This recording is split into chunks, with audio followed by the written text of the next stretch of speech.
Good morning. I would like to welcome you to the Unitarian Universalist Fellowship of Fayetteville. My name's Reverend Renee Jansky, and I am lucky to be your minister and music director. Unitarian Universalism is a tradition open to all people, whether you are religious or non-religious. We UUs have 7 core values at the heart of our beliefs: justice, equity, transformation, pluralism, interdependence, generosity, and love.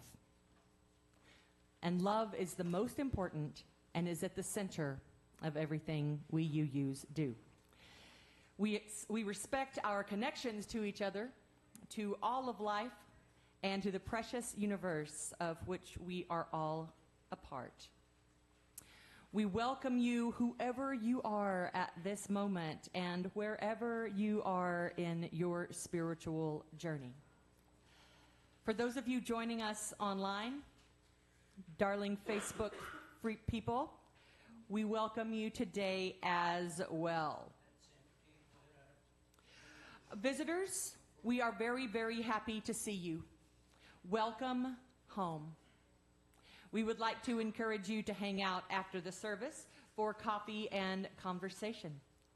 Members, I would ask that you greet our newcomers and make them feel welcome as our circle grows ever wider. For those of you visiting us, you'll find a visitor information card in the seat back in front of you. It's the white one. We'd love for you to fill that out so that we can get you on the email list and get to know you better. If you're new and if you're not new, please check out our website at uufayetteville.org for more information. Later in our service, we will have a time where you're invited to come forward and drop a stone symbolizing your joy or concern in the bowl of water. If you have a joy, concern, or milestone that you'd like to share, we invite you to fill out one of the yellow cards that you will find on the seat back in front of you. And those of you in the front row, you can reach in the back and get one if you want. There's a place on there to indicate if your joy or concern is meant to be shared aloud or if it is private just for leadership. If you fill out a card, you can bring it forward during joys, concerns, and milestones. If you're online, you may write them in the comments just before joys and concerns. And please note that those comments will be public. We can't change that. If you have a need for hearing assistance, our fabulous AV tech David can help you with that. Children are always welcome in our service, and especially today. Today is an intergenerational service, and I'm so happy for that. But there's also a staff nursery downstairs if you prefer. Please silence your cell phones. That will be best so that it doesn't ring in the middle of service like mine did a couple of weeks ago. This is a quick caveat. Don't we hate it that Trump represents us to the rest of the world? Yeah. Many Israelites feel that way about Netanyahu. And the fact that we're telling a story with Jewish roots doesn't change the fact that we condemn the atrocities of war for which Netanyahu and his minions are responsible.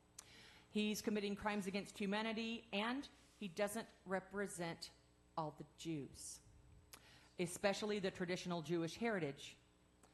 Every day the news is worse in Gaza, and so this does feel tricky to me, but we can't let one power-hungry man represent an entire religion and religious history and religious heritage. I just needed to lay out that caveat today. Okay. Have you ever received advice you didn't want? I hope it wasn't from me. How do you know if you're truly being helpful when you try to help someone? This service today tells the story of Motke, the fish peddler, who was helped a little too much by his friends. The story, based on Simms Taback's version of a Jewish folktale, leads to an exploration of the Buddhist concept of right speech. So this is a Jewish story teaching a Buddhist traditions. So pluralistic, isn't it? So we're going to ask, what can we do in our congregation to communicate in better and healthier ways? This piece was written by Erica Hewitt, and it's in her book, Story, Song, and Spirit. In the introduction to her book, Erica shares that it requires holy boldness to allow our worship services to evolve as we, UUs, evolve. She goes on to say that the right story, and we all know this, the right story can bring Unitarian Universalist theology to life. And it creates room and spontaneity and reverence and a little bit of irreverence. Across the country, our congregations are filling up with a new generation of UU.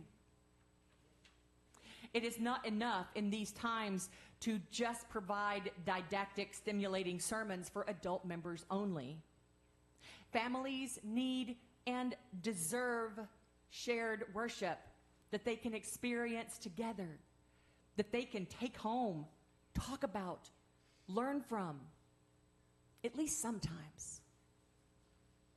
And no matter how fabulous our religious education program is, children learn quantitatively different lessons about spirituality when they witness adults feeding their hunger for spirituality and see their participation in a good church. Watching adults moved to tears of sadness or joy and seeing that those tears are welcome teaches our little ones the inevitable but essential facts of being in community. There is no moment in which congregations aren't embodying values that children are absorbing. Consider this too. Ooh, and this really hit me when I was reading it. Religious communities are just about the last remaining institutions in our society where children regularly interact with adults who aren't relatives or authority figures. I'm going to say that one more time. Our congregation is one of the few remaining places that children interact with people who aren't their family or their authority figure. It's in our kitchens. It's in our lobbies. It's in our sanctuary. It's downstairs where children and youth learn how to be in relationship with people who are 1, 2, 8 decades older than they are. Worship is another opportunity to strengthen these relationships. And so, yes, sometimes we will have science or history-based didactic sermons from the pulpit in which we can take notes and learn from. And sometimes we're going to have some play that teaches the deep lessons that we all need. Hey, Ben, you want to light our chalice?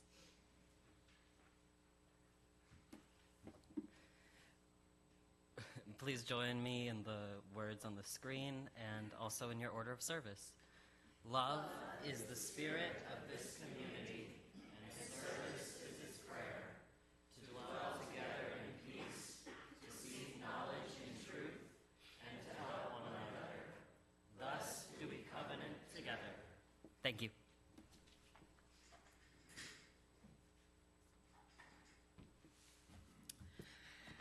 Have you ever received unwelcome advice? Have you ever been doing something well or reasonably well, or maybe not very well at all, but at least perfectly happily, only to have someone else tell you all the ways that you're doing it wrong? Have you ever been helped a little too helpfully by someone when you didn't really want their help? You're not alone. That's how Motke felt. Who's Motke? Well, Motke is a nickname for people who have the name Mordecai. Today, we're going to hear a story about a fish peddler named Motke Rabinowitz. The story was written by a man named Simms Taback. Simms heard this story once upon a time from his Zeta, his grandpa. In fact, his Zeta told him a lot of stories when he was a boy. Simms' Zeta and his Zeta stories come from the Jewish tradition. Those stories have some Yiddish words in them. Does everybody know what Yiddish is? You've already learned one Yiddish word, Zeta, which means grandpa. You probably even know more words than that. Do you know what klutz means? Somebody tell me. Have you ever heard of chutzpah? Have you ever said yada, yada, yada when someone's talking too much? Well, that's Yiddish. Almost all of us speak a little bit of Yiddish, even though we might not consciously know it. Many Yiddish words have become a part of everyday English. Yiddish is a part of this story because Motke Rabinowitz, the fish peddler, because this story is full of kibitzers and cockamamie. That's more Yiddish. A kibitzer thinks they know better than you. A kibitzer gives advice that's not very good and that nobody asked for in the first place. A kibitzer is always sticking his nose in other people's business. You may be wondering, what is Yiddish? Simms Taback thinks of Yiddish as a big pot of soup with a little of this and a little of that thrown in. German dialect mixed in with a little French and a sprinkle of Italian. Yiddish was once the everyday language of the Jewish people who lived in Eastern Europe. Their lives were sometimes difficult, but they struggled on and found strength in their songs, their dances, and most of all, their stories. Just like the stories that Simms Taback heard from his Zeta. As we enter into worship, we'll join in singing words that are similar to Yiddish, the Hebrew words of the hymn Shalom Havarim, which means peace, my friends, peace, peace, until we meet again, peace, peace. Oh, thank you. Friends, repeat after me. Shalom Havarim. Shalom Havarim. Lahitrayot. Lahitrayot. These are the words that you will need for this hymn. Okay, very good. Let's rise as you are willing and able, and we're going to sing it 4 times.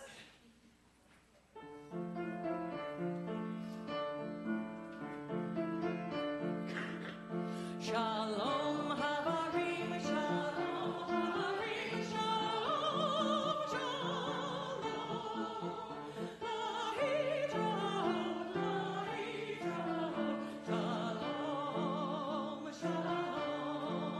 Shalom Havarim, Shalom Havarim, Shalom, Shalom.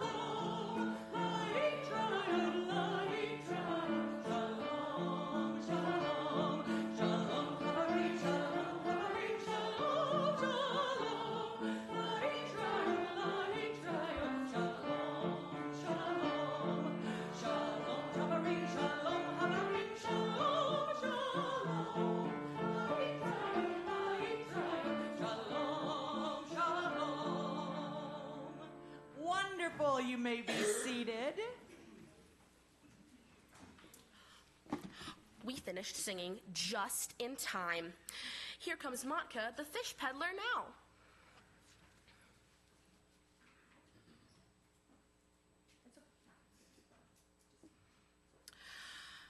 Motke was a fish peddler, which means that he would go out in his boat early in the morning, catch some fish, and take them around from house to house on his old push cart, selling them from door to door. By afternoon, he had usually sold all of his fish, all but one, which he would take home and cook up as a tasty supper. Motke was an excellent fisherman, and as he propelled his heavy pushcart through the streets, he often found himself wishing that he could sell his fish in a way that would be easier on his poor aching back. One day, Motke had an idea.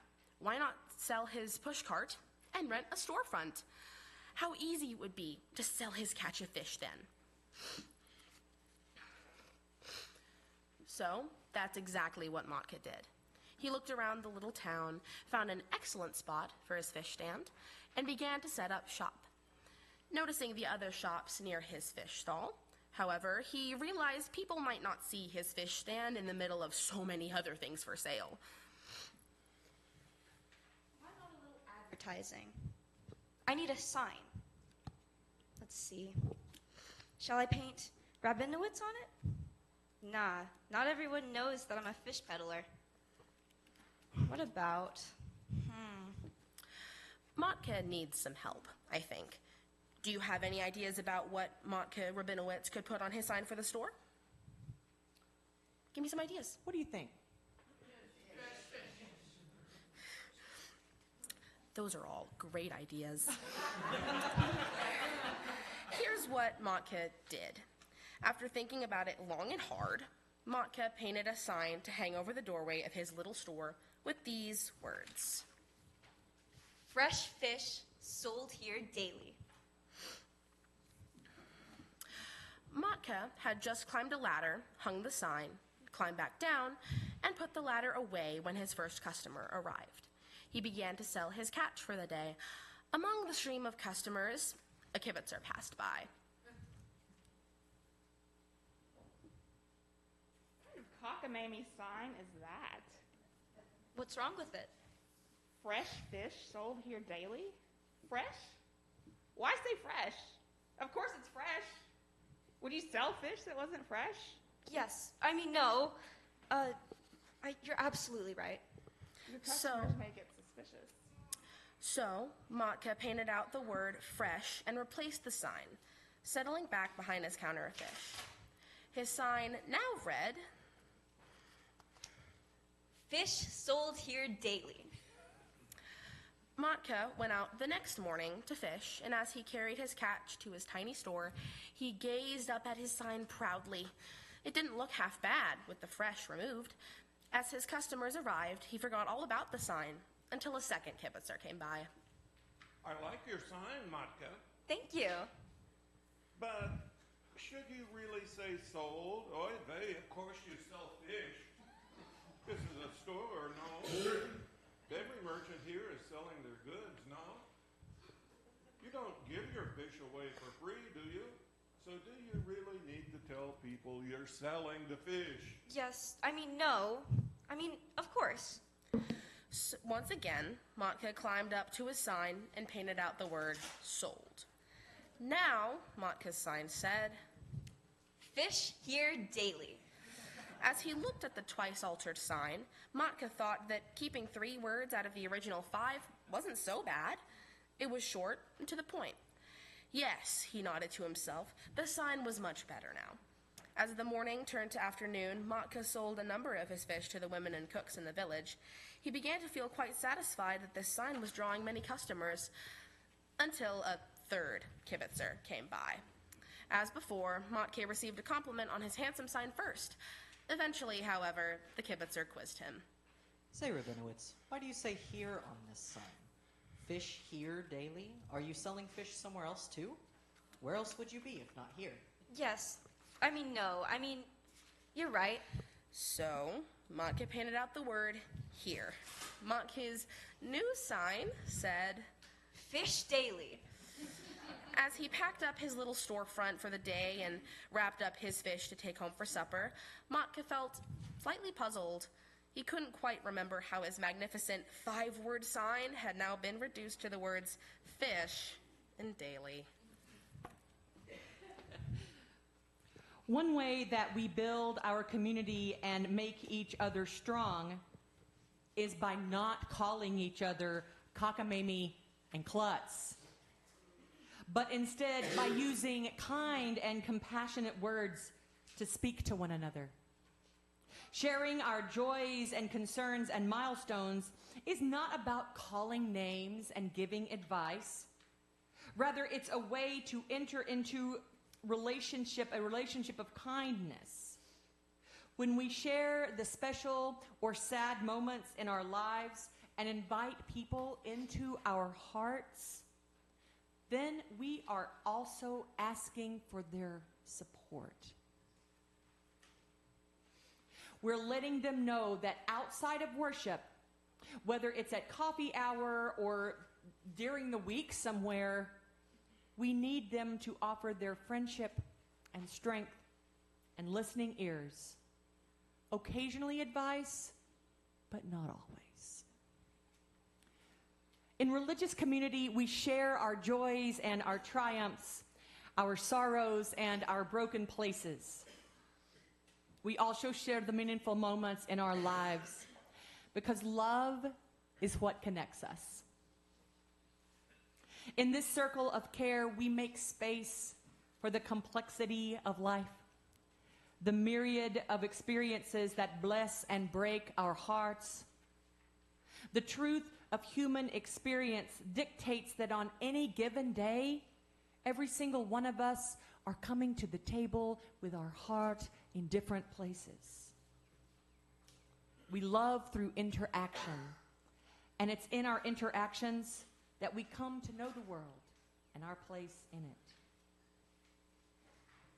We Unitarian Universalists believe that it is in the gathering and in the brave task of sharing ourselves that creates and grows trust and connection in the world.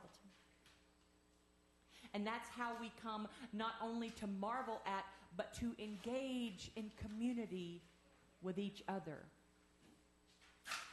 And so we create the space for safety. If you have filled out a yellow joys or concerns card, and you would like to bring that forward, and you might like to also drop a stone in the bowl of water, Brenda's going to play some wonderful music, and you may come forward now and bring your joys or concerns card, or you can just drop a stone.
Thank you, Brenda. Did you know the song that she was playing, Spirit of Life? That's our UU national anthem. That's our biggie. David, are there any joys, concerns, or milestones on Facebook this morning? Not today. Melly, let's drop some stones for the joys and concerns that we hold quietly in our heart. We can't share everything, right? I know I can't. And maybe let's drop a few more stones for the joys and concerns that we will inevitably encounter this week until we are together again.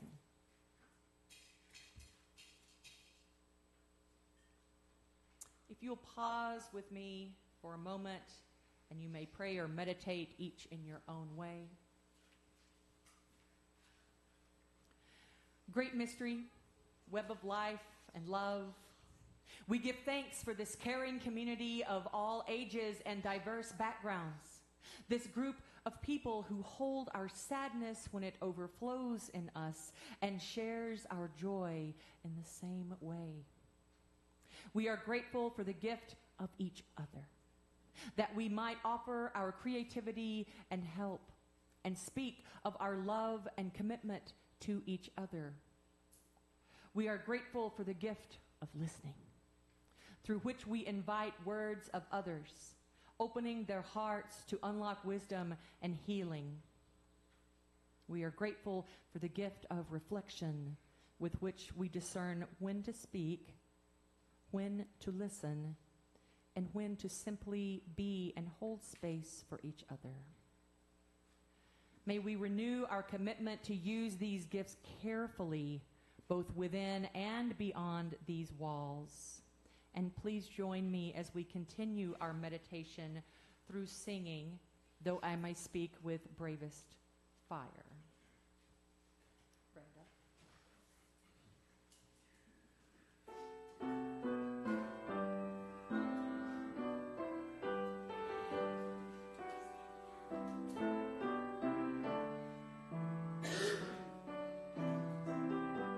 First verse only.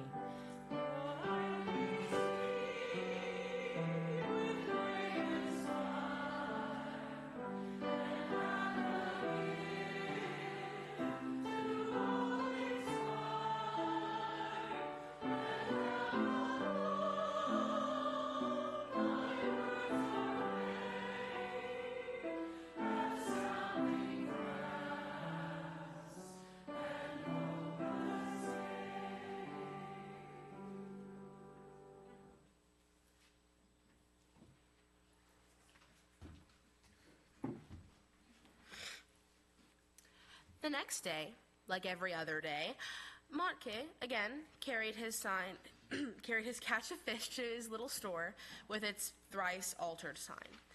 He had just sold a handful of herring to a neighbor when he spotted another kibitzer approaching. Hey, Rabinowitz, your sign is a little farblonget.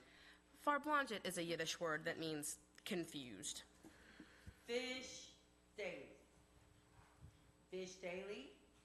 What do you mean by daily? If fish are fresh, they don't come and go in and out weekly, do they? And your fish are fresh, are they not? Yes. No. I'm in complete agreement. After all, Motke reasoned to himself, he went out in his boat every single day, and the whole village knew it. Perhaps there was no point in taking up space on his sign with that bit of unnecessary information. And so Motke took down his sign, again as he had done 3 times already, and painted out the word daily. Now, Motke's sign said only, Fish. Motke was looking up at the sign, reckoning with his growing suspicion that something now looked funny about the sign. The kibitzer had called the sign farblonget, confused. But that's exactly how Motke was starting to feel. Suddenly, a 5th kibitzer strolled by. Pardon me, Rabinowitz. I don't mean to butt in, but why are you putting up a useless sign that says fish when you can smell your fish a mile away? Why indeed, thought Rabinowitz ruefully. So Motke the fish peddler took down the sign altogether. How fortunate he was to get such good advice, he thought. How helpful his neighbors were. What luck that he had others to guide him in his fish peddling efforts. That's not where it ends, though.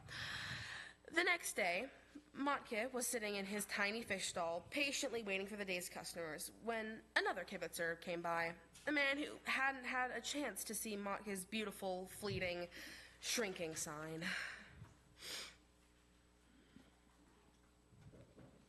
Rabinowitz, you don't seem to have any customers. Well, for the past few mornings, I've had brisk sales, but this morning, business is kind of slow. And the kibitzer said, Maybe you should put up a sign.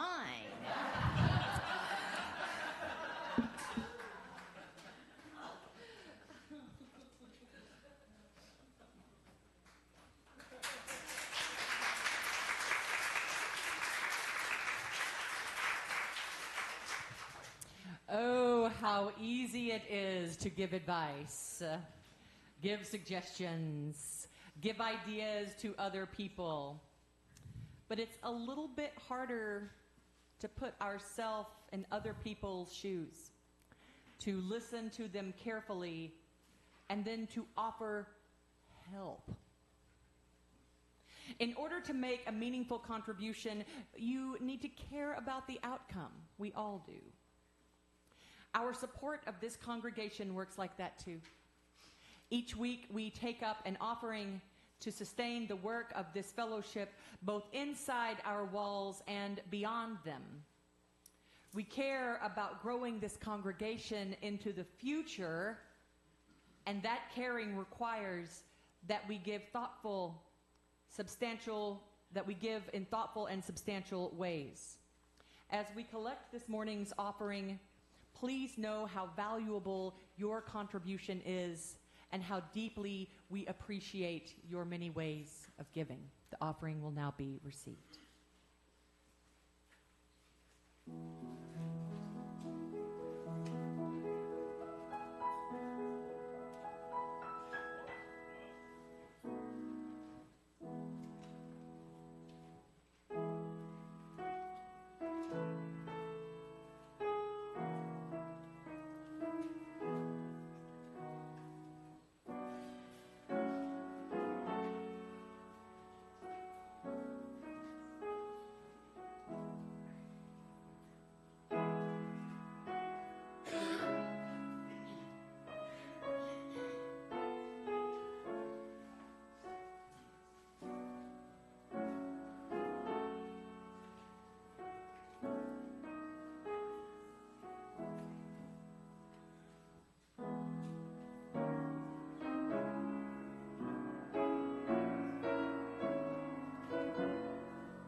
So the next thing that you see is that it is going to be a homily by me. And that's just not true.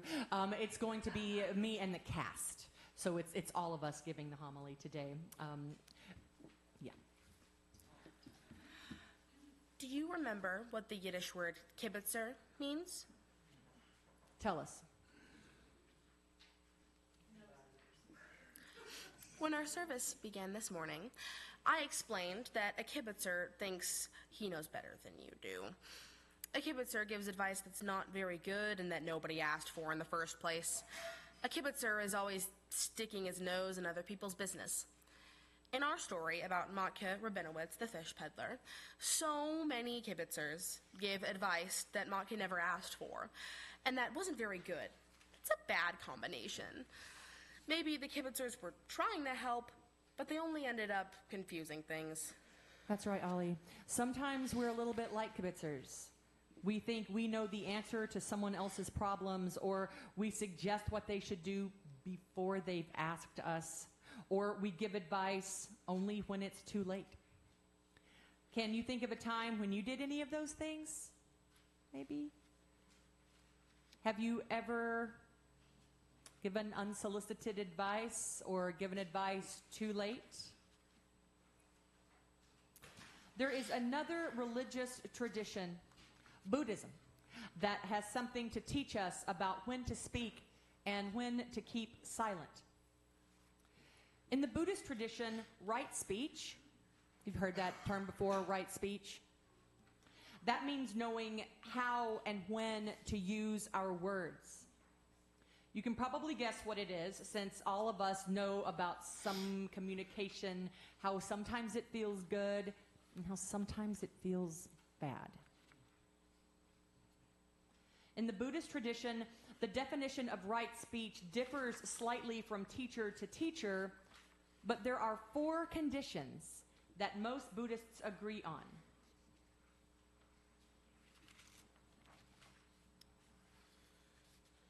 Go ahead, Ollie. Tell us next. According to Buddhist teachers, right speech entails these things. First, our words need to be truthful. That's pretty easy. Most of us know when we're saying something is true and when we're saying something is not true. Second, right speech is speech that's kind and that promotes harmony. As our song puts it, we can speak with bravest fire, but if our words don't have love, then our voices are like sounding brass, clanging cymbals. All of us know how important love is, because everyone here has probably been on the receiving end of words that hurt your feelings or made you feel put down. Words matter. There are many ways to phrase a single message. This kind speech happens when we make the effort to find words that leave the other person feeling good. So far, right speech seems pretty simple, right? If you can be kind and say what's true, that's a lot of leeway. So that's the first half. And let's see if things stay so simple. The third part of right speech is that we speak in a timely manner. Timely means we speak up in the moment when people are actively trying to solve the problem, not later when the problem is way worse and it's too late for our insight to help. I think I get it. I mean, so you're saying that if I accidentally break something, I should tell someone right away and not wait for them to find it a few days later? Exactly. And there's only one more thing to add, the fourth part. Our words become right speech when they're helpful or useful. We speak when there's a reasonable chance of our words being beneficial to another person, when that person really needs to know something that we know and wants our input to change something. But don't forget about kindness. Sometimes we give advice that makes us look good, but puts the other person down. Speech that is truly useful makes the other person and the relationship between us stronger. So, what does that have to do with Motke selling his fish?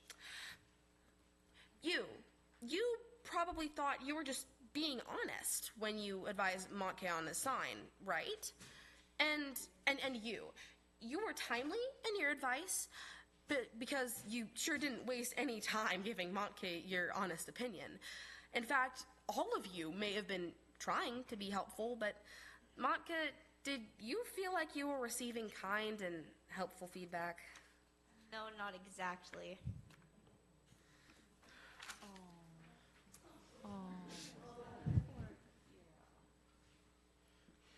Does right speech remind you of anything? Does it remind you of anything we do here in this UU congregation? Here's a hint. It's another two-word phrase that begins with the word right. Right relationship? Right relationship, but that's right. Right relationship is important in our UU congregations, and here's why. We Unitarian Universalists don't all have to believe the same things, obviously, but we do all adhere to a covenant, a solemn promise to care for each other. We show our care and love for each other by treating each other with respect, but also by communicating well. And some UUs call that right relationship. Everyone, grab a pen or pencil. Do you have a fish? Does everybody have a fish? If you don't have a fish, let me know. And there's a pencil behind you. You need pencil? You need pencil.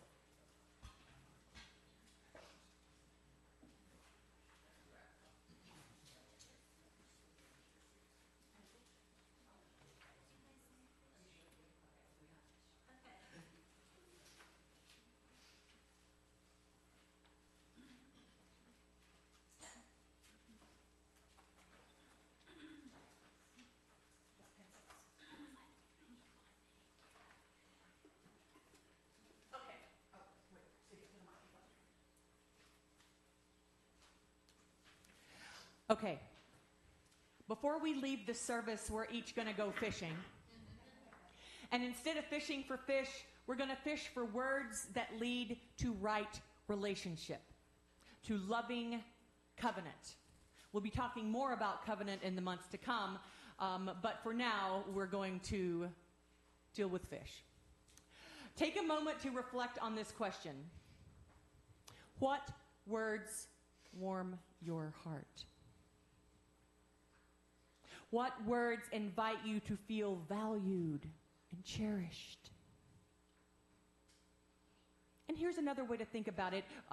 When you felt bad, what has someone said to invite you to feel better? When you're ready, please write on your fish the words that symbolize right relationship to you. Words of kindness, words of compassion.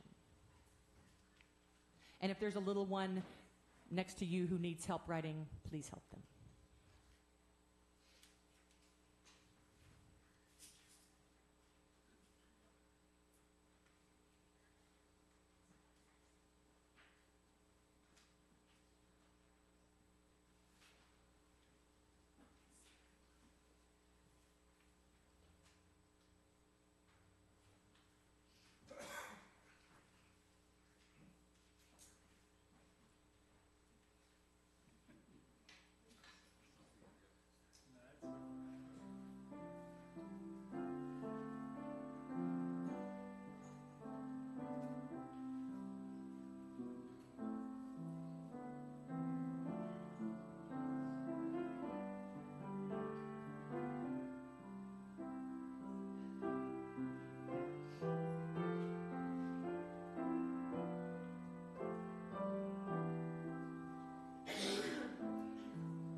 Thank you, Brenda. In order for us to learn how to make each other feel cared for, well, not with you can make anybody feel anything, but how to invite each other to feel cared for and valued, we're going to hang these fish. I'm going to hang these fish later on this afternoon. So please make sure when you leave, please leave your fish on your chair. As we end this service of friendship and fun and go out into our day and into the coming week, I would like us to remember that making our communication feel good is an important way to show that we care for one another, whether we're here at UUFF or whether we're out selling fish. Our closing hymn today is Love Will Guide Us, number 131.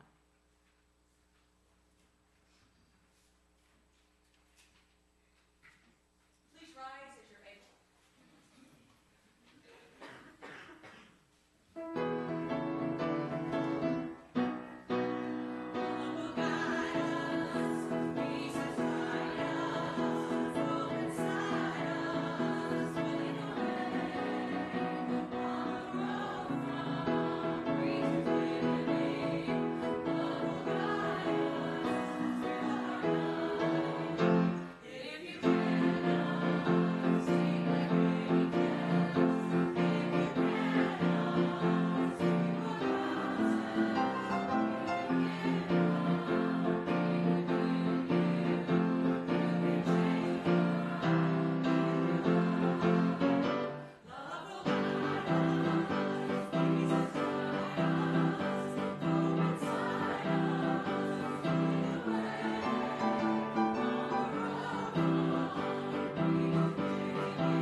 And a final announcement, I'm just really excited for next week's service. Allie Johnson is going to be giving the message. It's called A Body Worth Knowing. I'm really excited about it.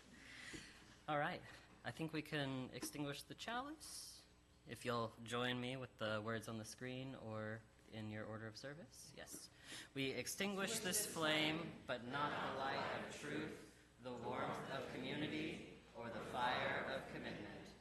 These we carry in our hearts until we are together again. Thank you. Thanks, Ben. Jam. Men. Y'all, can we just take a moment and thank the cast?